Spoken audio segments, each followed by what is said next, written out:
State officials announced Vermont's vaccination efforts are expanding to people 65 and older beginning next week. Local 22's Devin Bates joins us live in the newsroom tonight with more from today's briefing. Devin? Yeah, Lauren, registration for this fourth phase begins on Monday at 8:15 in the morning. This comes less than 2 weeks after scheduling was open for the 70 to 74 age group. There are approximately 42,000 Vermonters in this category.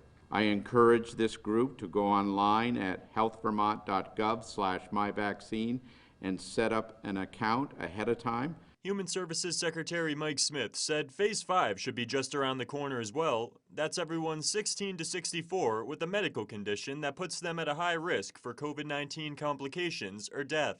Please do not contact your healthcare provider about eligibility. We will have more information to share with you next week.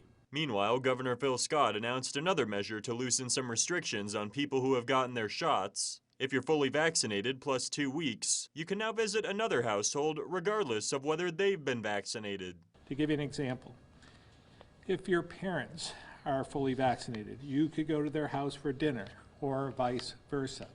Or if you're a nurse who was vaccinated in Phase 1A, you can visit a friend, even if they're not vaccinated yet.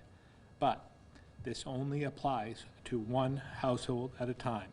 And as federal COVID-19 relief continues to stall, Vermont lawmakers are preparing a package of their own, targeting programs for children and businesses, as well as long-term health care investments. Governor Scott said he's encouraged because it targets some of the pressure points he highlighted in his January budget address. They've added some, but I don't see any showstoppers at this point, and I think it's great news for Vermont to be able to, because these are projects that they can hit the ground running, can put shovels in the ground almost immediately, and this is good news. So I applaud them for their work thus far. Democratic Senate President Pro Tem Becca Balint says lawmakers want to be ready for a larger federal package.